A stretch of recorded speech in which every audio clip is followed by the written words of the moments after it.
Hi friends, welcome to முதலீட்டு சிந்தனை with Karthik. நம்ம இப்போ ஃப்ளாட்டா இல்லை பிளாட்டா இல்லை விலாவா, இதில் எது உங்களை வெல்த்தியாக மாற்ற போகுது அப்படின்னு தான் ரியல் கணக்கு போட்டு பார்க்க போகிறோம். வாங்க ஷார்ட்ஸ்குள்ளே போகலாம். மார்க்கெட்டில் இன்றைக்கி 2 BHK ஃப்ளாட்டோட விலை 80 லட்ச ரூபா. ஒரு கிரவுண்டு ஃப்ளாட்டோட விலை என்னென்ன சென்னை ஒரு 50 லட்ச ரூபா. விலா 1.2 கோடி.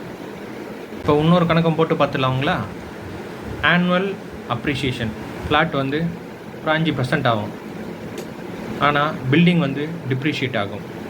ஃப்ளாட்டு லேண்டு அப்ரிஷியேட் ஆகும் ஒரு 10%. விலா ஒரு 7% அப்ரிஷியேட் ஆகும், ஆனால் லேண்டு டிப்ரிஷியேட்டே ஆகாதுங்க.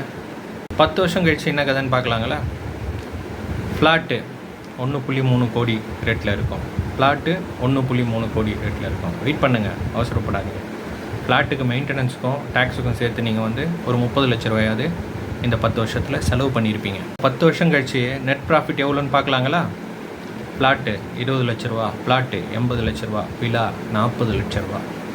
ஸோ நம்ம தலைவர் பாட்டில் வர மாதிரி மண்டான் கடைசியில் ஜெயிக்கிறது, கான்கிரீட் கடைசியில் தோற்று போகுது, அந்த மாதிரி தான் சொல்லணும்.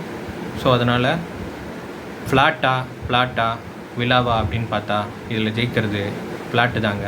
ஃப்ளாட்டு லேண்டு மண்ணு தான் ஜெயிக்குது.